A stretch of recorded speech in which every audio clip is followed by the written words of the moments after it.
Hello everyone. Before we start, hit that like button and subscribe. Drop a comment with where you're watching from and what time it is for you. That's how YouTube keeps sending you stories like this. And now, let's get into it.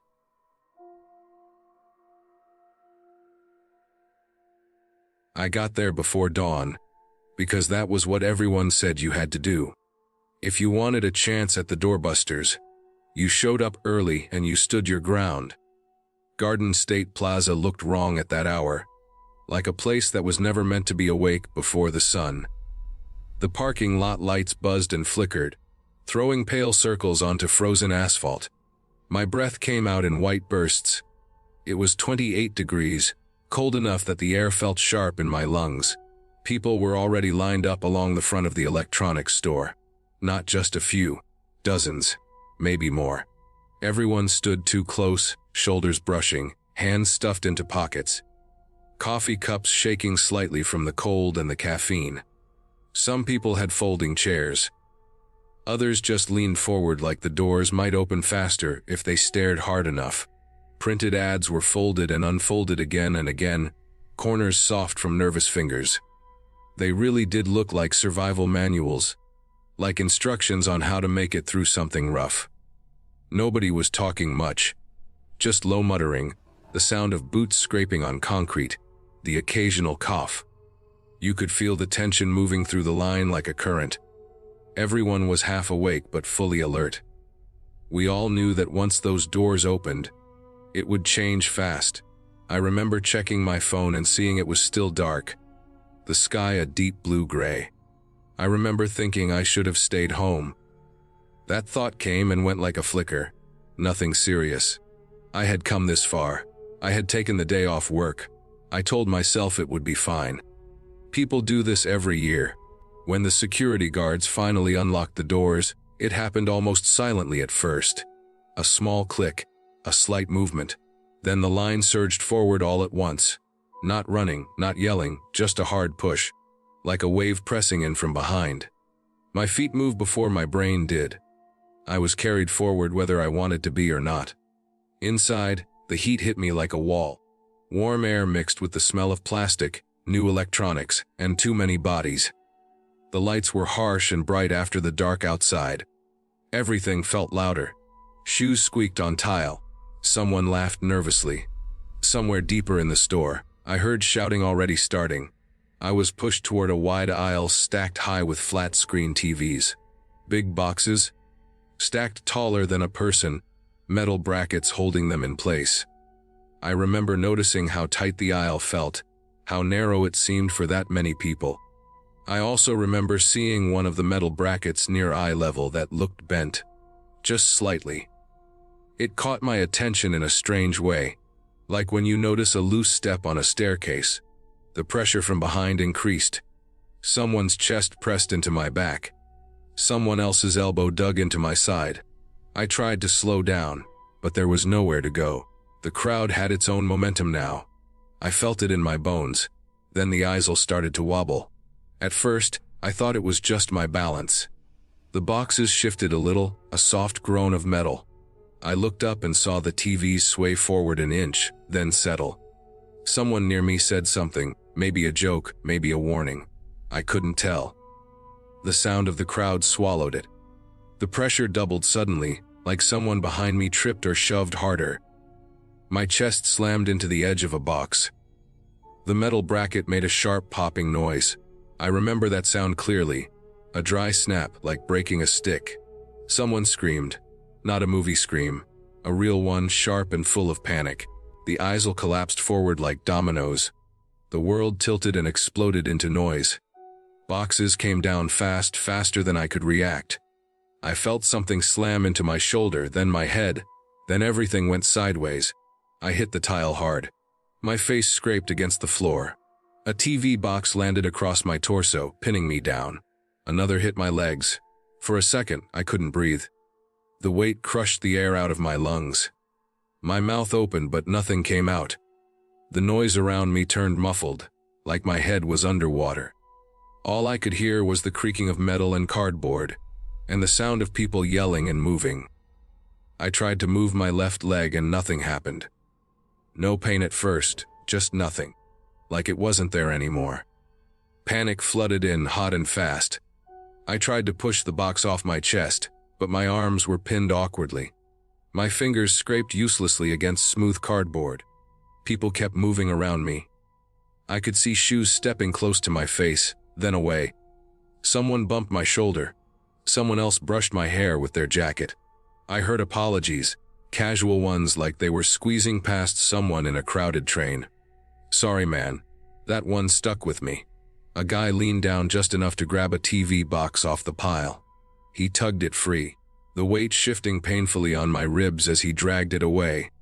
He didn't look at my face. He didn't ask if I was okay. He just said sorry and disappeared into the aisle with his prize. I tried to shout. It came out as a weak rasp. My chest burned every time I tried to breathe in. I could feel my heartbeat in my ears, fast and uneven. The smell of cardboard dust and plastic filled my nose. Someone else stepped on my hand. Not hard, but enough. I yelped this time, a real sound. That got a reaction. A woman nearby shouted that someone was down. Another voice yelled for security. It felt distant, like it was happening in another room. Time stretched out. I don't know how long I lay there, staring at the bright ceiling lights through gaps in the fallen boxes. My left leg started to hurt then, a deep, dull pain that spread slowly, like cold creeping in. I was terrified to move it, terrified to find out what was wrong. People kept stepping over me. Some paused, looking unsure, then moved on.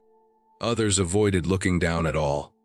The crowd thinned slowly as the rush moved deeper into the store, leaving behind a mess of fallen metal and torn cardboard. Security arrived 7 minutes after the collapse.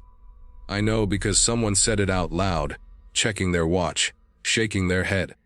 7 minutes does not sound like much until you are trapped on a hard floor, unable to breathe right, wondering if your leg is broken. They lifted the boxes carefully, one by one. Each movement sent a jolt of pain through me. When the weight finally came off my chest, I sucked in air so hard it made me dizzy. My vision went blurry at the edges. They didn't move me right away. Someone knelt beside me, asking questions I barely registered. My leg hurt badly now, a sharp pain every time I shifted even a little. They called for an ambulance, but it took time to get through the crowd, through the chaos of a Black Friday morning that had already moved on. As I lay there, I watched people still shopping, pushing carts, comparing prices, stepping around yellow caution tape like it was an inconvenience. It felt unreal, like I was invisible. Eventually, they got me onto a stretcher. The cold from the open doors hit my face as they wheeled me outside. The sky was lighter now, the sun just starting to rise. The parking lot looked almost normal, like nothing had happened. At the hospital, they told me my leg wasn't broken. Bad bruising, sprains, cracked ribs. I was lucky, they said. That word sat wrong with me. Lucky didn't feel like the right word. I left later that day without buying anything. I limped to my car, moving slowly, carefully. Every step sent a reminder through my body. The sound of cracking metal still rang in my head, sharp and clear. For weeks after, crowded places made my chest tighten. The sound of carts bumping into each other. People pressing too close, sudden shoves. I started going early or not at all. I stopped chasing deals. No TV is worth that feeling. I still think about those 7 minutes sometimes. About how easy it was to be stepped over. How quickly people apologized and moved on. Nothing supernatural about it. Just pressure, metal, and human behavior pushed too far. I walked away, eventually. I healed. But something stayed behind on that tile floor under those lights. A clear understanding of how fast things can go wrong, and how alone you can feel in the middle of a crowd. I took my niece to Ontario Mills, because she had been talking about these shoes for weeks. She said they were only cheap today, only early, only if we went right when the doors opened. I didn't really want to go. I hate crowded places, especially malls, especially early in the morning when everyone is half awake and already irritated. But she was excited, and her parents trusted me, so I agreed. We parked while it was still dim outside. The sky was gray-blue, that early morning color that feels unfinished. The lot was already filling up, rows of cars sliding into spaces like it was a normal workday. People were walking fast, coffee cups in hand, hoodies pulled tight, eyes fixed ahead. The mall doors were glowing bright against the dark glass, security guards standing stiff like they were bracing for impact. As soon as the doors opened, the crowd pushed in. Not running, not yelling, just this steady forward pressure, like water finding a gap. I took my niece's hand right away. She's small for her age, thin wrist, warm palm. I remember thinking how easy it would be to lose her if I didn't hold on. Inside, the mall felt louder than it should have. Shoes squeaking on tile, voices bouncing off the high ceiling, metal gates being rolled up by tired workers. Store lights snapped on one by one. The air smelled like pretzels, cleaning solution, and coffee. It was barely after 6, but it felt like midday. We moved toward the shoe stores near the food court, because that's where she said the sale was. She kept pulling ahead, excited, pointing at displays, asking if we could check this store or that one. I kept saying yes later, after the shoes, just stay close. She nodded, but her attention was everywhere.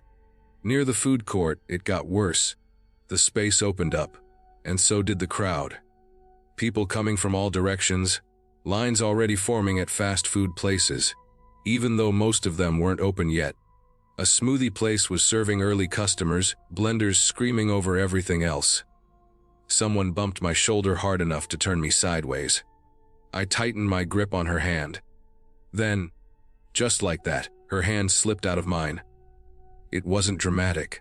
No shout, no sudden pull. 1 second her fingers were there, the next they weren't. I stopped walking immediately and turned around, expecting to see her right behind me, maybe distracted by something. She wasn't there. At first, I stayed calm. I told myself she was probably 2 steps back, maybe stopped to tie her shoe or look at something. I scanned the people behind me, all adults, moving fast, focused, no small face looking up for me. I called her name, not loud at first, just normal, nothing. I took a few steps back, weaving against the flow of people, calling louder. My chest felt tight, but I was still thinking clearly. Kids get separated all the time. You find them, it's fine. 5 minutes passed, then 10.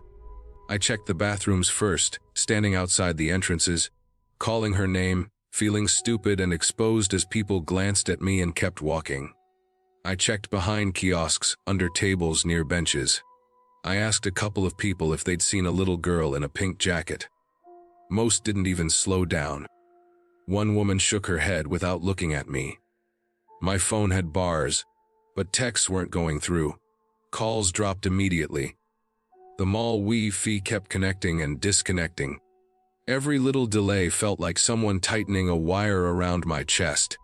After 20 minutes, panic started to leak in. Real panic. The kind that makes your hands shake and your thoughts go dark around the edges. I went to the security desk near the entrance. There were already 3 other adults there, all talking at once, all looking angry and scared.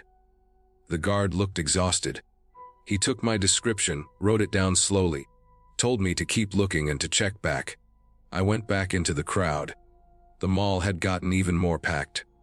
Strollers, shopping bags, people stopping suddenly to look at phones or signs. Every time I saw a child, my heart jumped, then dropped when I realized it wasn't her.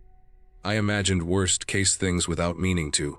A bathroom stall, a service hallway, a door leading outside, a car pulling away. I kept replaying the moment I lost her hand, over and over, like I could undo it if I thought about it enough. 40 minutes in, my voice was hoarse from calling her name. My legs hurt from fighting the flow of people.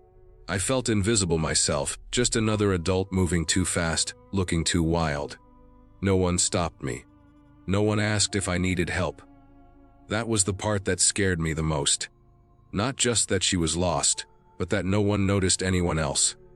Everyone was sealed inside their own rush, their own goal.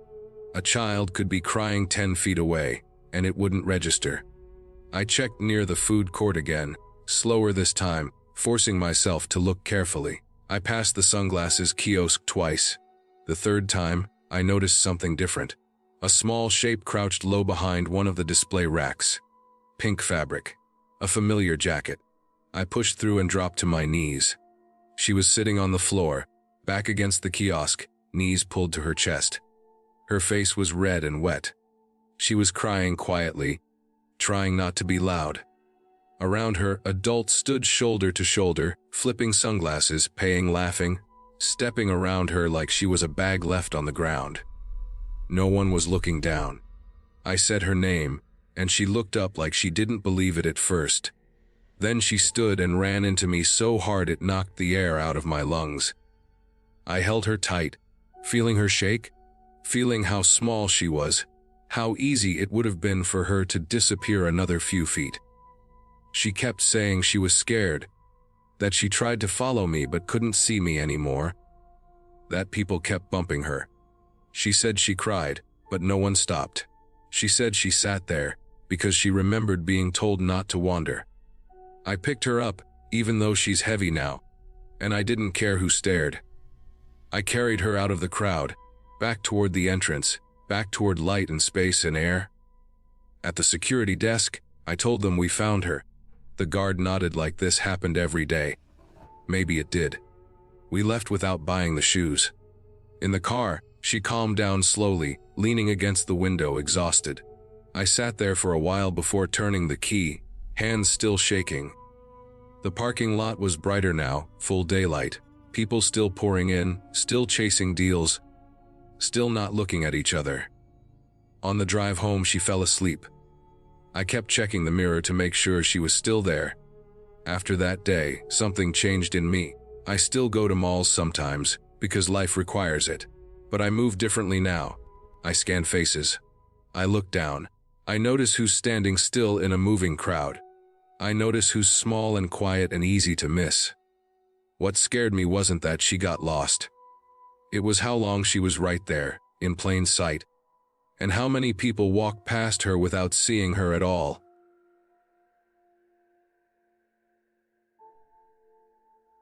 I remember the heat first.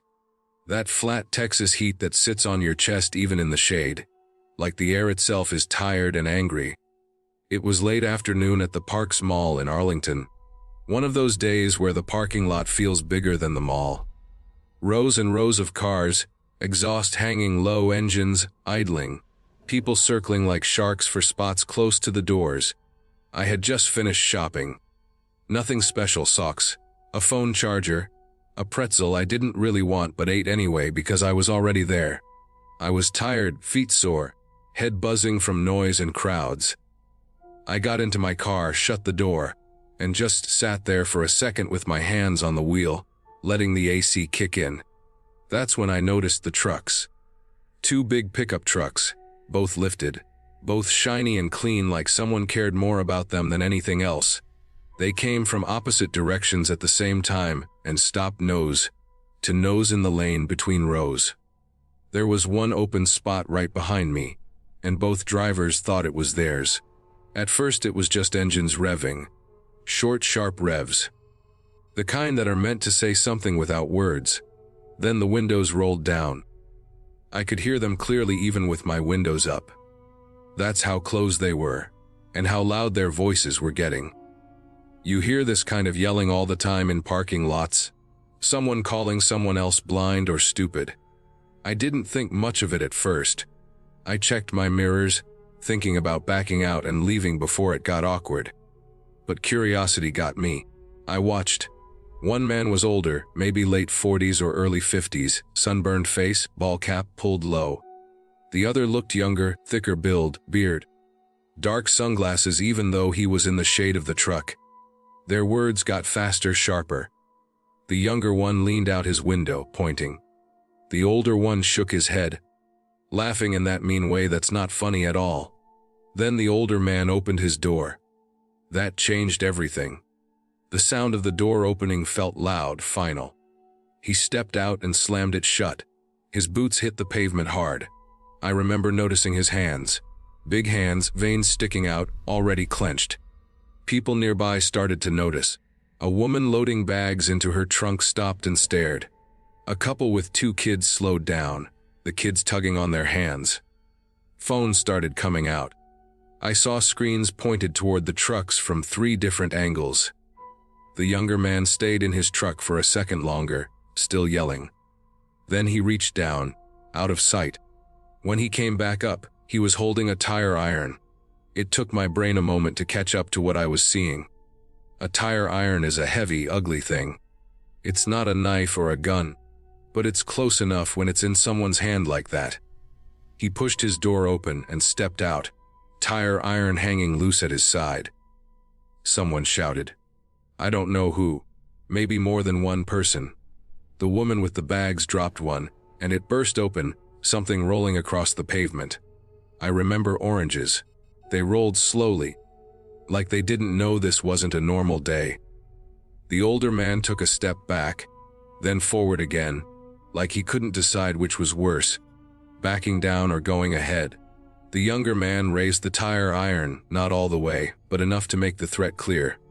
I should have driven away. I know that now. But I was frozen. My door was locked. My seatbelt was still on. My heart was beating so hard I could feel it in my throat. The first punch came fast. The older man lunged forward and swung. It connected with the younger man's face, just below the sunglasses. The sound was dull and wet. The sunglasses flew off and skidded across the ground. That's when the tire iron came up. The younger man swung hard wide. He missed the older man by inches. Instead, the tire iron smashed into the side window of a parked sedan. Glass exploded outward, spraying the pavement and the side of the truck. The sound was sharp and shocking, like a gunshot made of glass. Kids screamed. Real screams, high and scared. A man yelled for someone to call the police. Someone else yelled that they already were. No one stepped in. The older man charged. They crashed into each other, arms locked, feet sliding on oil-stained pavement. The tire iron dropped, clanged, and spun to a stop under a nearby car. For a second, I thought maybe it was over. Then the younger man got free and slammed his forehead forward. It hit the older man square in the face. There was a crack sound, not loud but solid. The older man stumbled back, hands up, blood already running down his nose and into his mouth. He slipped and fell onto his side. His head hit the ground hard. That was the moment everything went quiet in my head. I remember thinking, that's how people die. Not in movies, not in stories, but like this. One bad fall on hot concrete. The younger man stood over him, chest heaving, fists clenched. For a second, I thought he was going to keep going. People were shouting now, telling him to stop, telling him to get back. Phones were still up, still recording. Mall police finally showed up. 2 of them jogging, hands on their belts, faces tight. They shouted commands, loud and practiced. The younger man backed away, hands up, still breathing hard. One officer kicked the tire iron farther away. The other knelt by the older man, who was groaning, blood pooling under his head. An ambulance came a few minutes later, though it felt like longer. The older man was loaded onto a stretcher, neck braced, face swollen and red. I saw his hat lying on the ground, soaked through with blood. It stuck with me more than anything else. The younger man was handcuffed and led away. His face was marked, one eye already swelling shut. He kept shaking his head, like he couldn't believe what had happened. People slowly went back to their cars. The woman gathered her groceries, hands shaking. The kids were crying quietly now, clinging to their parents. Glass crunched under tires as cars pulled out. I finally put my car in reverse and backed out, careful not to hit the broken glass. My hands were shaking so badly I had to grip the wheel with both of them. As I drove out of the parking lot, I passed the empty space that had started it all. One stupid, worthless parking spot. The drive home felt unreal. Traffic lights, radio ads, normal things, all happening like nothing had changed. But something had. I replayed it over and over in my head. The moment the door opened. The tire iron coming into view. The sound of glass breaking. the way everyone watched instead of helping. That night I couldn't sleep. Every time I closed my eyes, I saw the man's head hitting the ground. I thought about how close I was, how easily it could have been me stepping out of my car at the wrong moment, saying the wrong thing.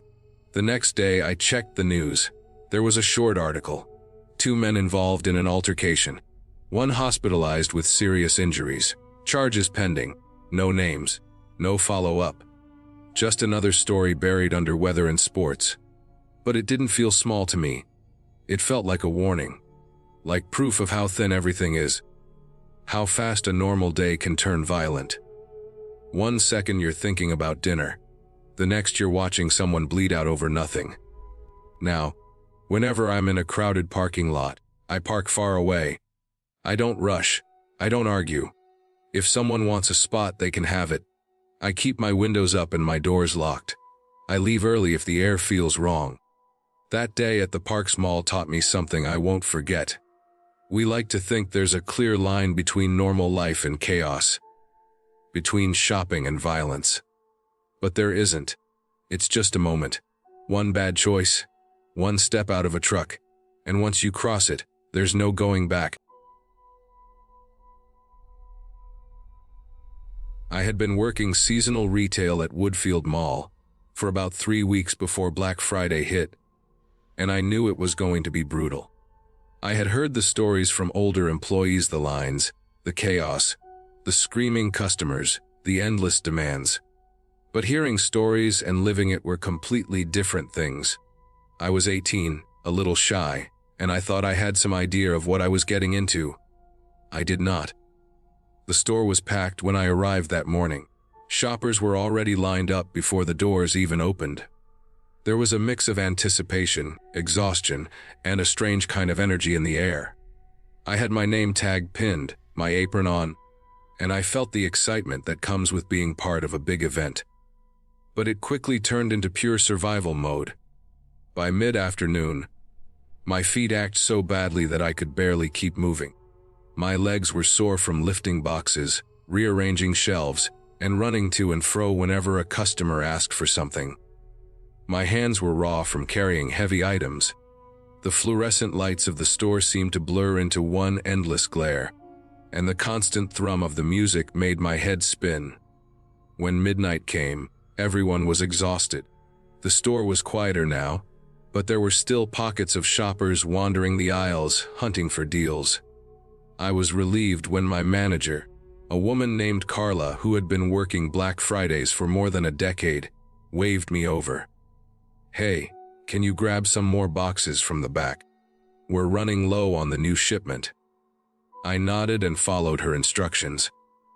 I knew the back stockroom wasn't the most comfortable place during a normal shift, but it was late, and I just wanted to get the boxes and be done with my part. The stockroom was a maze of tall metal shelves, stacked with boxes of various sizes. The lighting was harsh and cold, and the air smelled of cardboard and dust. There were no windows. It felt like stepping into a completely different world from the store I had been in all day. I pushed a cart down the narrow aisles, pulling boxes off shelves, stacking them carefully. After a few minutes, I realized that the stockroom was quieter than usual. The distant thump of store music felt like it was coming from another planet, muffled and distorted. I didn't think much of it at first. It was normal for the stockroom to feel isolated. Then, as I turned a corner to grab another box, the door slammed shut behind me. At first, I thought it was the wind or someone else moving things around. I reached for the handle. Nothing. I yanked at it hard. The handle didn't exist on the inside.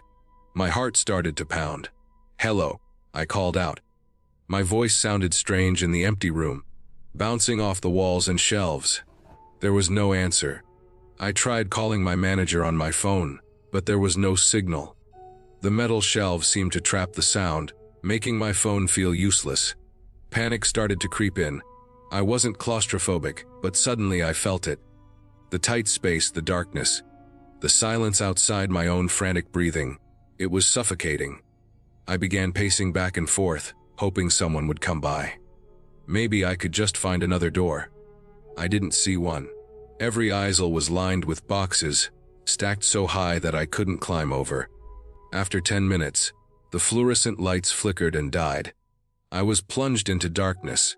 I fumbled with my phone for light, but the battery was almost dead. I clicked it on anyway, casting a weak circle of light around me. The shadows of the boxes stretched into shapes that made my stomach twist. Every little sound, my own breathing, the creak of the metal shelves, the distant thump of music, felt amplified. I sat down on a box and tried to calm my shaking hands. Time stretched. I couldn't tell if 5 minutes had passed or half an hour. My mind started racing. What if no one noticed I was gone? What if they closed the store and locked the doors without realizing I was still in here? I thought about yelling, pounding on the walls and shelves, but my voice sounded weak and pathetic in the cavernous stockroom. I hit the metal shelves with my fists, leaving tiny red marks on my knuckles. I yelled again. I screamed. The sound bounced back at me, making me feel more trapped, more alone. I tried to think practically. There had to be a fire alarm somewhere, or an emergency exit. I couldn't find one. I ran my hands along the walls and shelves, looking for anything. A latch, a lever, a crack in the wall. Nothing. The boxes pressed close on all sides, making the room feel smaller with every passing second. The darkness seemed to play tricks on me. I thought I saw shadows move in the corners of my vision. My imagination ran wild, fueled by exhaustion and fear. I tried to focus on my breathing, counting each inhale and exhale. I tried to remind myself that I wasn't in danger from anyone or anything, that this was just a locked room. But the rational thoughts couldn't drown out the panic that had settled in my chest. I stayed on my feet, pacing, trying to keep my mind occupied. I talked to myself out loud, listing all the things I could do once I got out. I imagined walking back into the store, seeing the shoppers, the bright lights, the normal chaos. I imagined breathing in the fresh air outside, feeling the cool night wind on my face. The thought kept me going, but it was thin comfort against the fear gnawing at me. I tried to measure time by the sound of music coming through the walls. It thumped steadily at first, then grew quiet, then came back faintly. I guessed it was over an hour. My hands and arms ached from banging on the metal. My throat was raw from yelling. I was exhausted, but I couldn't sit down anymore. I had to keep moving. Then I heard its footsteps. Soft, distant, but unmistakable. My heart jumped. I called out, louder than I had before. "Hey, I'm in here! The door's locked! Please!" My voice cracked, but I didn't stop. The footsteps grew closer. Then, finally, a voice outside the door shouted, "Are you in there?" "Yes! Yes, I'm in here! Please, help!" Relief crashed over me in waves. I banged on the door again, and I heard the latch click. The door swung open, and bright light hit my eyes, burning away the darkness. I stumbled out, feeling like a part of me had been trapped with the boxes, with the walls, with the shadows. My manager and a security guard were there, both looking concerned. They apologized, explaining that a miscommunication with the night staff had left me locked in. They didn't seem to realize how long I had been stuck. I felt numb, my hands still shaking, my knees weak. I wanted to cry but held it back. I was too drained.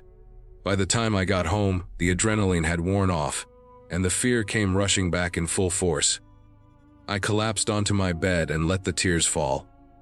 I thought about the stockroom, about being alone and trapped while thousands of people were just feet away, completely unaware. I realized that being in a public place didn't always mean being safe. I realized how quickly normal situations could turn into something terrifying when control was taken away. In the days after, I avoided the back rooms at work whenever I could. Every time I passed a locked door, I felt that old fear creep in. I made sure my phone was charged, my manager knew my location, and I even checked emergency exits more than once. The experience changed how I saw ordinary places. The mall, the store, even my own home. I became more aware, more careful, more cautious. Looking back now, it seems almost absurd that a stockroom could feel so dangerous. but at the time it was terrifying. It wasn't about ghosts or shadows or anything supernatural. It was real. It was the walls, the silence, the darkness, the feeling of being completely alone while life went on just beyond my reach.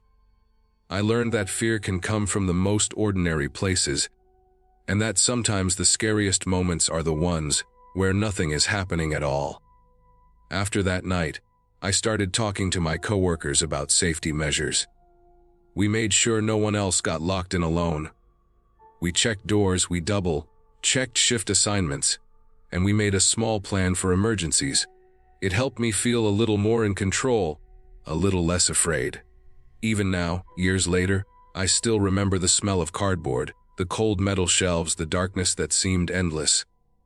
I remember the panic, the silence, and the sense of helplessness. But I also remember the relief when the door opened, the bright lights, and the voices that finally brought me back to the world outside. That night taught me something simple but profound. Being safe isn't just about other people protecting you. It's about being aware, prepared, and ready for the moments when the world doesn't go the way you expect. It was just a stockroom, just a locked door, just a few hours. But for me, it was a night I will never forget, and a lesson I carry with me in every ordinary place I go. I never felt completely comfortable in a crowd after that night. I never take for granted the ability to step out into the open, to breathe freely, to know that the door will open when I need it. And that is a lesson worth every second of fear I felt. The memory is still vivid, but it no longer paralyzes me. I survived it, I learned from it, and I became stronger for it. And for the first time, I understood that sometimes the scariest moments are entirely real, entirely ordinary, and entirely in your own hands to navigate. Being trapped in that stockroom changed me, but it also taught me something important. Fear doesn't have to break you. It can teach you how to move through the world more carefully, more wisely, and with a deep understanding that safety is something you earn, not something you take for granted. And that was the most important lesson of all. I went to Birmingham on a gray Saturday because I needed cheap clothes for a trip that was coming up fast. Money was tight. I remember telling myself I would be in and out in 20 minutes.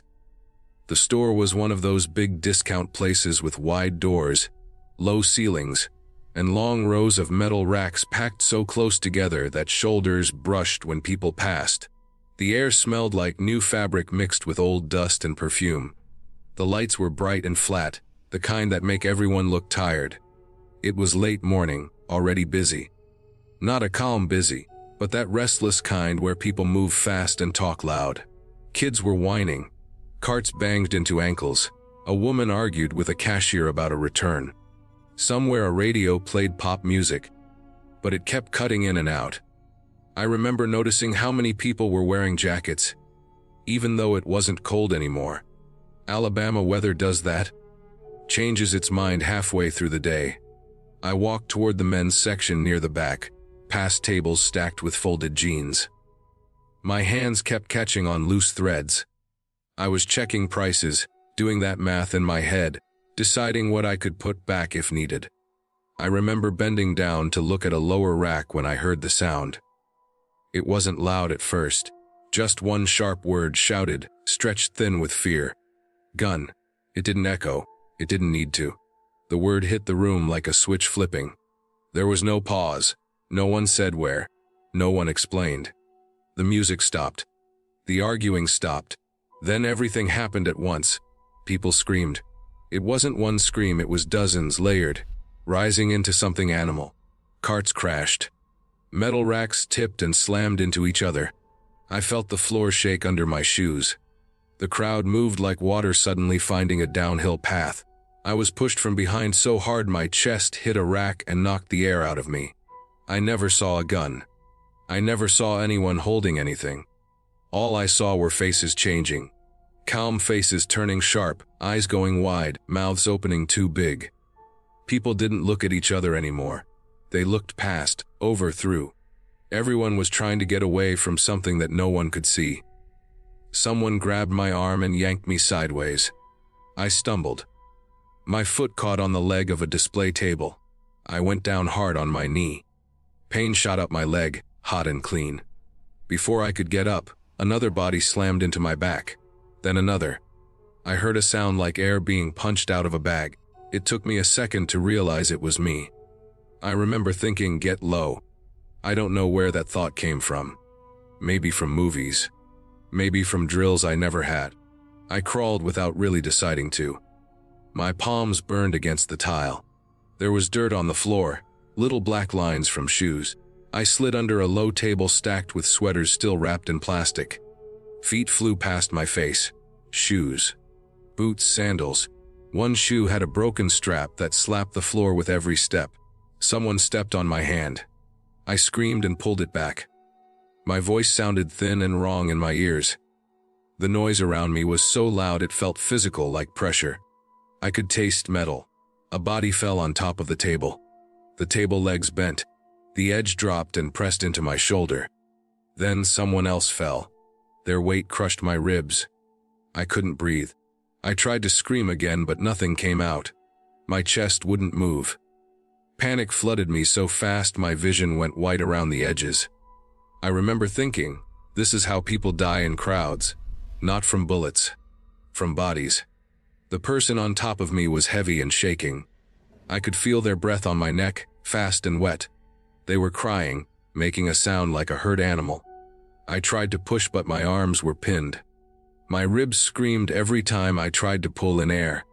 The smell under the table was sweat and fabric dye and something sour. Someone's knee drove into my lower back as they tried to crawl over. I felt something pop. Not loud. Just a dull shift inside me that made me gasp even though it hurt. Finally, air rushed back into my lungs and I sucked it in too hard, choking. I kept yelling without words. Just noise. My throat burned. My voice broke and turned into a rasp. But I couldn't stop.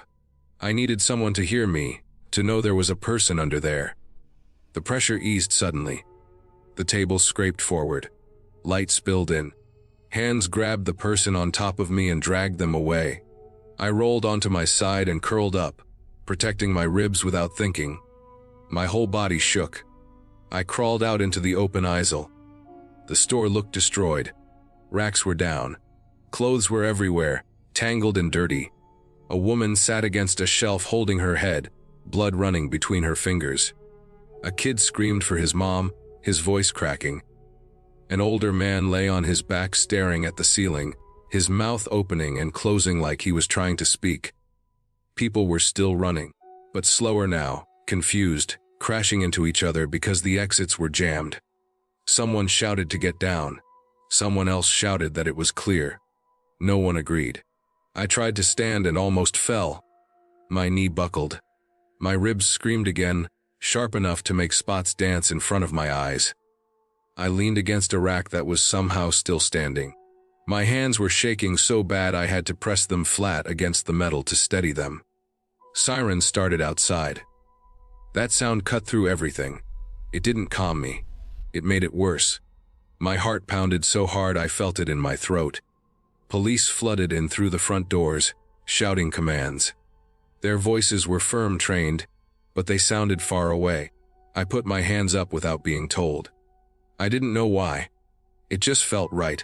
Everyone else did the same. A room full of raised hands and wide eyes. They pushed us toward the back, then changed their minds and pushed us toward the front. People limped. People cried. One woman kept saying she couldn't find her sister. No one answered her. Outside, the parking lot was chaos.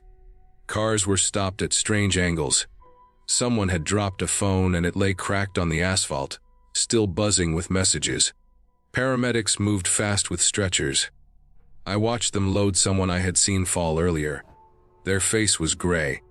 I looked away. I sat on the curb because my legs wouldn't hold me anymore. My hands were still shaking. I pressed them together and felt how cold they were even though the sun was out. A paramedic asked me questions. Did I hit my head? Was I dizzy? Could I breathe? I nodded and shook my head in the wrong places. Words felt slow. They checked my ribs, gentle but firm. I hissed when they pressed. They said probably bruised, maybe cracked. But I didn't need to go to the hospital unless it got worse. They wrapped my knee and gave me water. The bottle rattled against my teeth.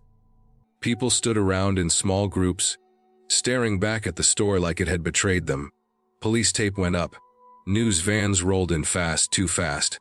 A reporter tried to ask me what I saw. I told them nothing, because that was the truth.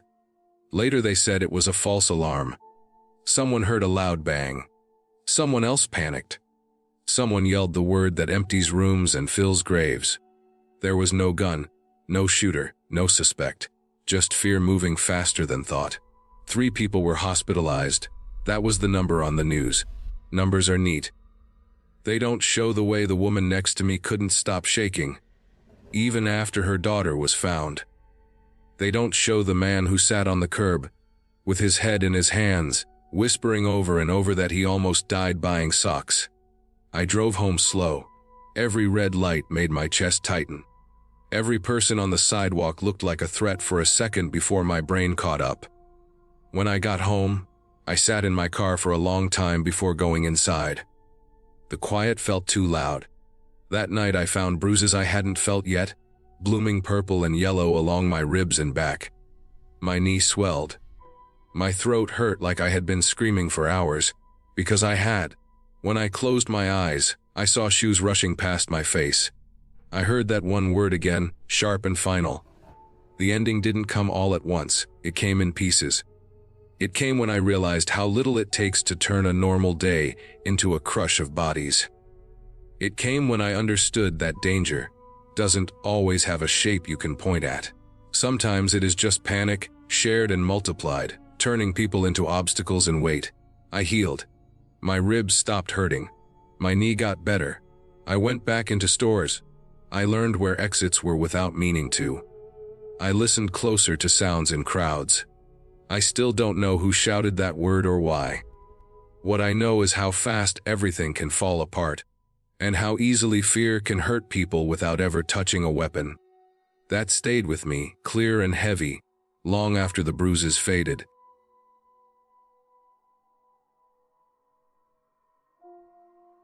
I remember that Black Friday, like it was a nightmare that stretched on for hours, a blur of noise, fatigue, and tension that didn't let up until the sun came up. I was working the overnight shift in Toledo at a large warehouse-style retail store. It was the kind of job that paid minimum wage, and most people assumed that it was easy. Just standing around, checking receipts, making sure people weren't walking out with things they weren't supposed to. In reality, overnight loss prevention during Black Friday was nothing like that. People were tired, people were angry, and people did things they wouldn't normally do. I arrived at the store around 10 p.m. The parking lot was a sea of cars, trucks, and shopping carts, some of them filled to the brim with items people had already picked up in the early evening rush. Inside, the store smelled like cheap plastic and cleaning products. Overhead fluorescent lights flickered occasionally, giving the shelves and the wide aisles an almost harsh glare. I clocked in, put on my vest, and grabbed my walkie-talkie. My partner for the night, a guy named Roger, gave me a tired nod. He had been doing this longer than I had, and already looked like he had aged 10 years in the last week. We spent the first couple of hours walking the store, keeping our eyes on the crowd. People were rushing back and forth between the electronics section, the toy aisle, and the appliances. The sound of announcements over the store intercom, mixed with the chatter of people, the beeping of registers, and the occasional loud crash of something being dropped. It was overwhelming, even when nothing bad was happening. I was only halfway through my second year in loss prevention, and I had learned to trust my gut about people. You could tell when someone was just browsing or when someone was looking for an opportunity. By around 2 a.m., most of the initial chaos had died down. The crowd had thinned, but there were still pockets of shoppers roaming the store. The quiet at that hour made everything seem sharper. The squeak of carts on tile, the echo of a box hitting the floor, even the soft buzz of the lights overhead. I had my eyes scanning the electronics section when I saw him. A man was pushing a stroller slowly through the aisle. At first, I didn't think much of it. Families were still shopping. But something about the way he moved made my skin crawl. He wasn't browsing or pausing to look at products. He was moving methodically, checking his surroundings, and stuffing items into the basket attached to the stroller. It wasn't clothes or toys.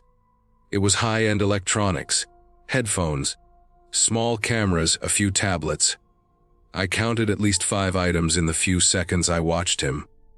The baby in the stroller was asleep, completely oblivious to what was happening around it. I approached him slowly, making sure my body language wasn't threatening, but firm enough to show I was aware of what he was doing. I got close enough that he could see me and said, "Sir, can I help you with something?" My voice was calm, but held that authority that comes from years of standing in front of people and making them rethink their actions. He looked up at me and smiled. Not nervously, not apologetically, just calmly, like he hadn't been caught at all. "Don't do this," I said, pointing at the items in the stroller. He didn't respond. He just put one hand in his jacket pocket, keeping the other on the stroller. My gut told me immediately that this wasn't a normal shoplifter. There was something dangerous about him, something that didn't care whether the baby was there or not. I took a step back. I didn't want to escalate anything in the middle of the store at that hour. I reached for my walkie-talkie to call Roger, but hesitated. I could feel the tension in my chest, the tightness in my hands. I kept my eyes on him. He moved slowly, still smiling, still methodical. Then, without a word, he started walking toward the exit. Not running, not panicked, just walking. I followed him, keeping a safe distance, and called Roger on the radio. "Roger, we've got a male, electronics, stroller, moving toward exit. Request backup," I whispered. I kept my eyes on him as he approached the automatic doors. He didn't even glance at the alarms. He walked out of the store, baby still asleep, and disappeared into the parking lot. I froze for a moment, trying to process what had just happened. My hands were shaking, my heart was racing. The whole scene felt unreal. I ran to the exit and looked out, but he was gone. The baby, miraculously, hadn't stirred. I called the police and explained everything. By the time they arrived, he was long gone. There was nothing more we could do except review the security footage and see what had happened. Later that morning, we watched the footage in the office. My stomach turned as we saw him on camera, moving calmly through the store for hours. He had been casing us, watching the employees, checking the layout, seeing where people were and weren't. He chose the moment carefully, during the lull after the late-night rush. The baby had never woken up. He had planned this meticulously. There was no chaos, no running, just calculated actions. It was terrifying to realize how careful he had been and how easily he had exploited the environment. I couldn't shake the image of him smiling at me, the calm in his eyes, the way he didn't hesitate even when confronted.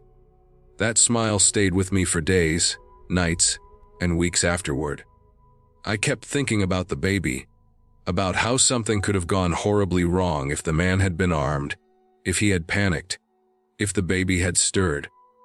I quit that job the following week. It wasn't just the minimum wage or the long nights.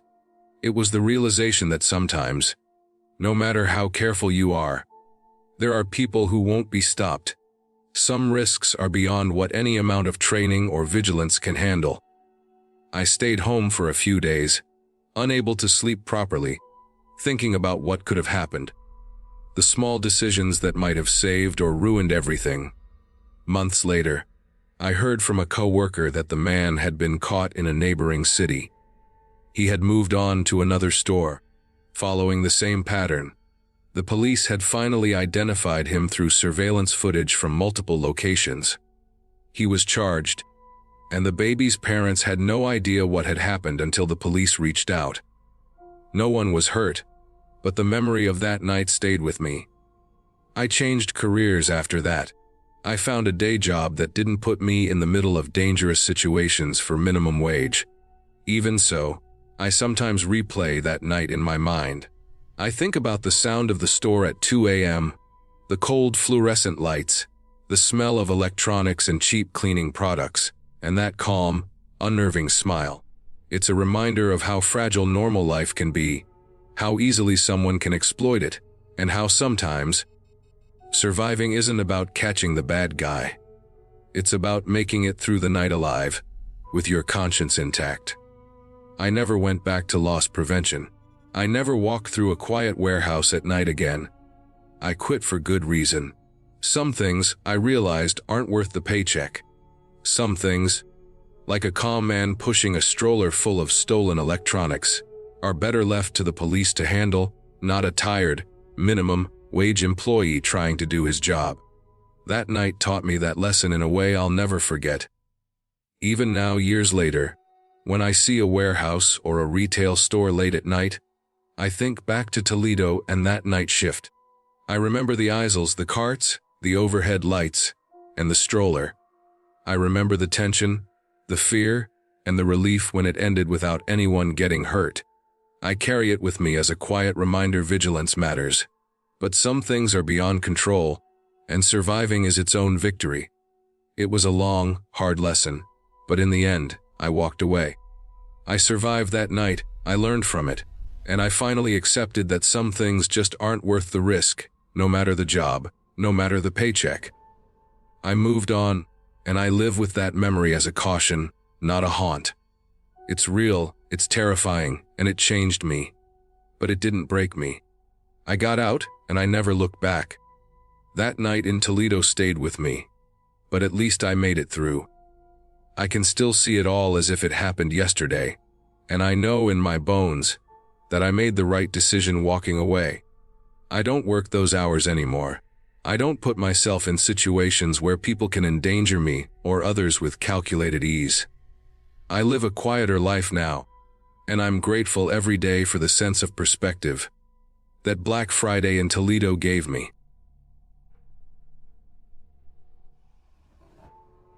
I went to Queens Center Mall on a weekday afternoon because I thought it would be quieter. That was my first mistake. Even on a random day, that mall feels like it is always holding its breath, always one small push away from chaos. The parking garage was already packed. Cars crawled through the concrete lanes like tired animals. Horns echoed and bounced off the low ceiling. Someone was yelling about a spot that didn't belong to them. I turned the radio off and sat there, for a second with my hands on the wheel, already feeling tense, already wishing I had gone somewhere else. Inside, the air felt heavy. Not hot, not cold, just thick. The smell of food court grease mixed with perfume and cleaning spray. Music played from different stores at the same time, overlapping in a way that made my head hurt. Kids were crying. Teenagers were laughing too loud. Security guards stood near the escalators pretending not to watch anyone while watching everyone. I walked for a while, pretending to browse, mostly just trying to kill time. I had nothing urgent to buy.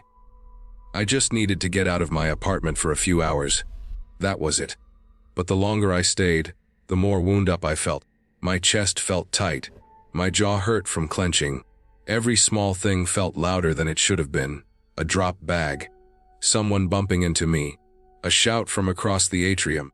I finally decided to use the bathroom, just to step away from the noise. The women's restroom near one of the anchor stores was crowded, but calmer than the rest of the mall.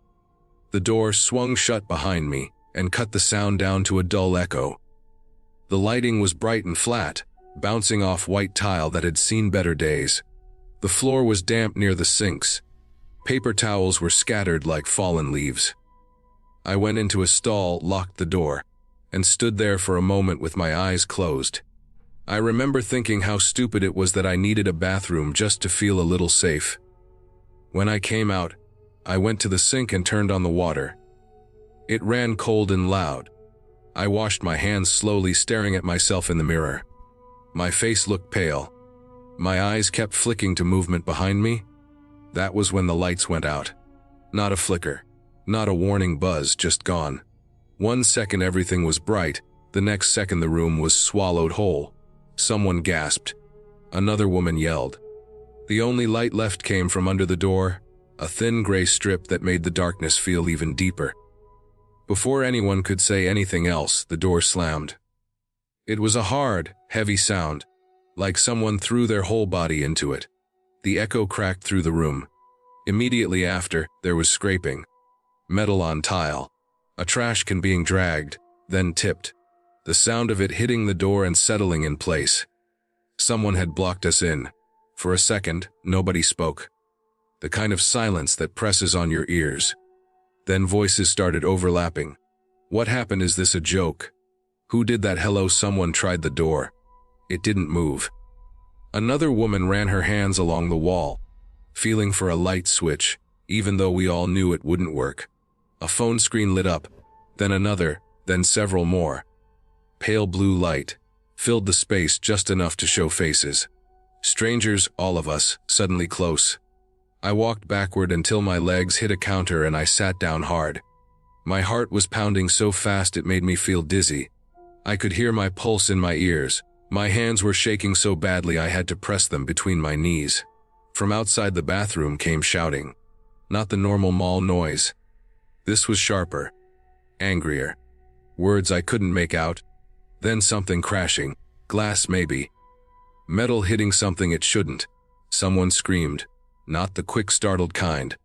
The long kind that rises and then cuts off suddenly. A woman near me started crying quietly. Another one was whispering into her phone, telling someone she loved them. I checked my own phone. Signal bars flickered between 1 and none. I tried to text, but the message just sat there unsent. Minutes stretched in a way that felt unreal. Time didn't move right in that room. Every sound from outside made my stomach twist. Footsteps running. A loud bang, the sound of something rolling across the floor. People yelling for security. Someone shouting to call the police over and over, like saying it enough times would make it happen faster. The air felt stale. Too many bodies in a small space, breathing fast. Someone knocked over a trash bin inside the bathroom, and it made everyone jump. We kept our phone lights low, like somehow being seen through the walls would make things worse. At some point, one woman tried the door again. She pushed until her shoulders shook. The trash can scrape but didn't move enough. She backed away and slid down the wall, covering her face. I kept thinking about how stupid it was, how normal my day had been, how a mall bathroom was supposed to be one of the safest, most boring places you could be. Clean tile, fluorescent lights, mirrors and sinks. Now it felt like a box of trap. The sounds outside changed after a while. Less screaming, more shouting orders. Short, sharp words. The kind people use when they are trying to take control. I heard something that sounded like a radio crackle. A loudspeaker maybe, but I couldn't hear the words clearly. Someone in the bathroom said the police were here. She had been listening with her ear pressed to the door. No one cheered. We were too tense for that. Relief didn't come all at once. It leaked in slowly, mixed with fear that something else could still happen. We sat there in the dark for what felt like hours. Later I found out it was about 40 minutes. 40 minutes of listening to chaos echo through tile and concrete. 40 minutes of imagining worst-case endings. I thought about exits. About what I would do if the door broke open. About how I would protect myself with nothing but my hands and a phone. I noticed small details that felt huge at the time. The hum of emergency power somewhere far away. The drip of a faucet that hadn't been shut all the way. The smell of cheap soap. Someone's knee bouncing nonstop. Another woman quietly counting under her breath, over and over, like a prayer. Eventually, there was a knock on the door. 3 slow hits, then a voice, loud but calm. Police, stay where you are. We are opening the door. No one moved. We all waited, holding our breath. The trash can scraped again, this time from the other side. Light flooded in as the door cracked open, harsh and blinding. I squinted and raised a hand to shield my eyes. 2 officers stood there. Real solid. One of them moved the trash can fully out of the way. The hallway outside was a mess. Shards of glass on the floor. A metal sign bent and leaning against the wall. A store gate half pulled down. People standing far back, watching with wide eyes. They told us it was safe to come out. One by one, we stepped into the hallway like people leaving a bunker. Some of us were shaking. Some were crying openly now that it felt allowed. One woman had to sit down because her legs wouldn't hold her. We were guided toward an exit, past stores with lights still out, past security guards who looked exhausted and pale. I caught pieces of what had happened. A fight between groups of teenagers. Someone pulled out a metal pole. A display window smashed. Panic spread faster than facts. The bathroom had been blocked to keep people from running in and making it worse. No one meant to trap us, they said. It was supposed to protect. Outside, the air was cold and sharp. Police cars lined the curb, lights flashing silently. Ambulances stood ready, doors open. People were wrapped in blankets, sitting on the ground, talking fast with their hands. I leaned against a concrete pillar and finally felt how tired I was. Like my bones had been hollowed out. I stayed there for a long time, even after they said we could leave. I watched the mall doors, thinking about how close I had been to danger without ever seeing it. How fear doesn't need a weapon or a face. Sometimes it's just darkness and noise and not knowing what comes next. When I finally walked back to my car, the garage felt different. Smaller, closer. Every sound echoed too loud. I locked the doors as soon as I got inside and sat there until my breathing slowed. No one was seriously hurt. That's what the news said later. A violent fight, quickly contained, property damage. A few minor injuries, but that bathroom stayed with me. The feeling of being sealed in. The way a normal place turned threatening in seconds. Now, when I go into crowded places, I notice exits first. I listen harder. I don't brush off that tight feeling in my chest anymore. Because I learned something sitting on that cold bathroom floor in Queens Center Mall. Safety can disappear without warning. And when it does, all you can do is stay still, stay quiet, and hope the door opens again. I was camping along the Snoqualmie River that week. A damp stretch of days where the air never quite dried, and everything smelled like wet leaves and cold earth. I had driven in from the city to get space, to sleep in my car with the back seats folded down, to cook simple food on a small stove, and listen to the river move through the night. It was late fall, gray mornings and early dark, the kind of quiet that makes you feel alone, even when you know other people are somewhere nearby. I like that feeling most of the time. It makes things feel simple. You wake up, you make coffee, you pack things away. You move when the light moves. On the third morning it started raining hard enough that the river changed sound. It went from a steady rush to something heavier, closer. My sleeping bag had a damp edge, and my jacket smelled sour from the day before. I decided to drive back into Seattle to return a fleece I had bought for the trip. It was too thin and the zipper kept catching. I told myself I would go in, stand in line, hand it over, and be back on the road before lunch. The city was an errand, not the point. Downtown was crowded in that specific way it gets when the weather turns.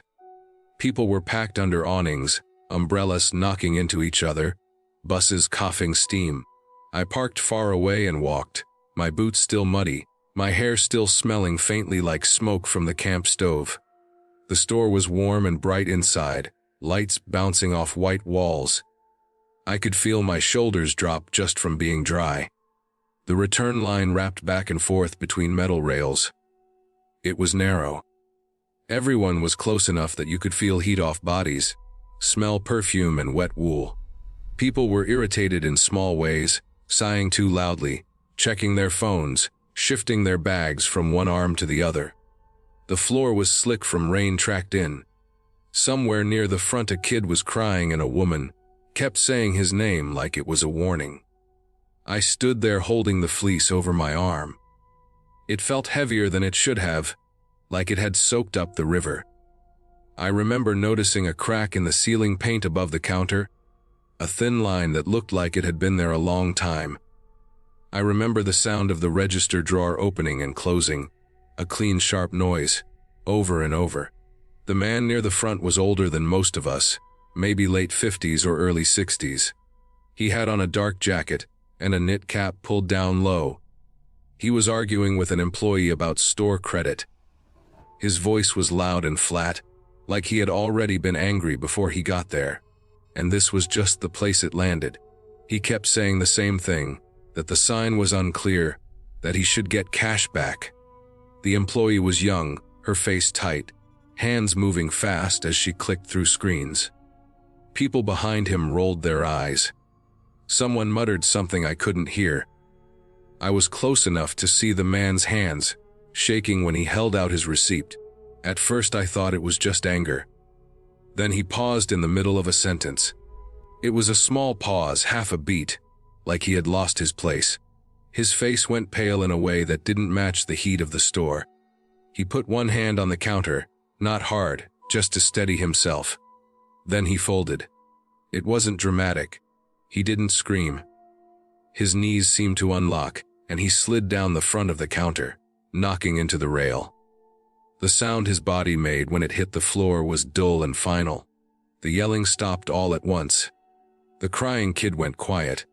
There was a second where nobody moved because nobody understood yet what had happened.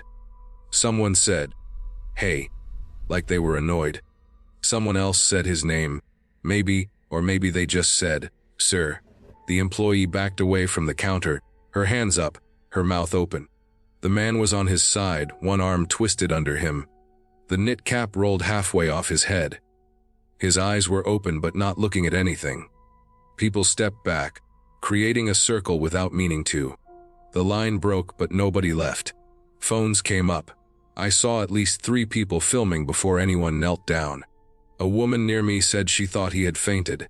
Another said he needed air. Someone said call 911, like it was a suggestion instead of a command.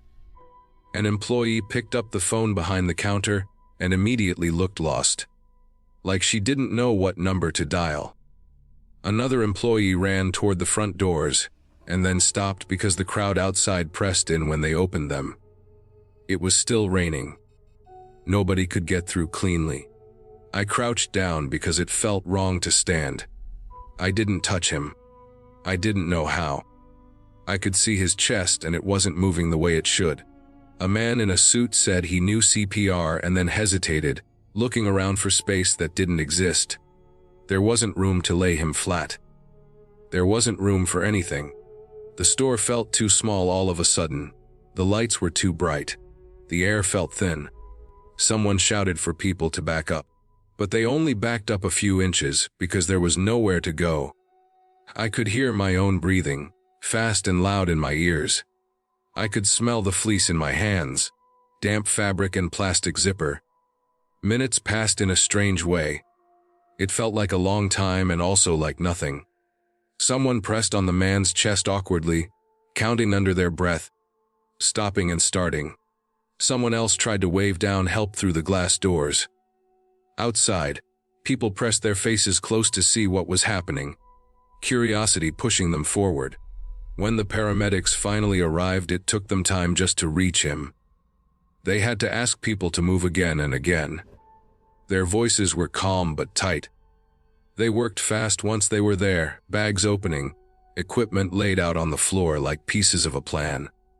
They shocked him. His body jumped in a way that made several people gasp. Then it went still again. I watched the clock above the returns desk without meaning to. I counted the seconds between actions. I don't know why. It felt important at the time. Like if I paid attention hard enough it would change something.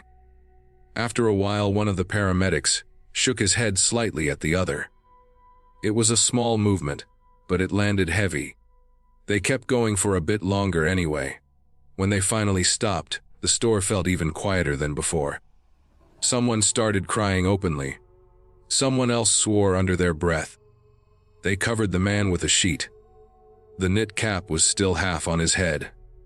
An employee brought a bottle of water to the woman, who had been standing next to him in line. She kept saying she had just talked to him, like that fact mattered. They closed the store for an hour. We were ushered out slowly, past the rain, past the windows that now reflected our own faces back at us. I stood on the sidewalk with the fleece still over my arm, not knowing what to do with it. My hands were shaking. I realized I was cold again. I walked for a long time without direction. I ended up near the waterfront, watching ferries come and go like they always do, steady and on time. The city moved around me. Cars honked, people laughed. Somewhere someone was playing music too loud. An hour later, on impulse, I went back. The store was open again. The return line was back in place, the rails set just the same. There was no sign, no announcement. People were already waiting, already irritated, already sighing. The spot on the floor where the man had been was dry and clean. I stood there for a moment, watching the line move. Someone complained about a price. Someone checked their watch. The register drawer opened and closed, sharp and clean. I turned and walked out. I didn't return the fleece. I didn't want store credit or cash. I wanted distance. I wanted trees and water and a place where time didn't feel like it could snap in half like that. I drove back toward the river. The rain had eased. The campground was quiet when I pulled in, the ground dark and soft. I set up again, slower this time. I cooked a simple meal and ate it standing up, watching the light fade. That night, lying in my car, I kept thinking about the way the line had closed back up. How easily the space filled. How quickly the world decided to keep going. The river kept moving. The city kept moving. The store stayed open. A man died on a tile floor, and an hour later sweaters were being returned like nothing had happened. I stayed awake until the cold finally forced me into sleep. In the morning I packed up and left early. I drove home instead of deeper into the woods. I washed the fleece and put it in a drawer. I still have it. The zipper still catches. What stayed with me was not the collapse or the sirens, or even the sheet pulled over his face. It was the line. The way we all stood there together, close enough to touch, and still had no idea how to stop something that mattered.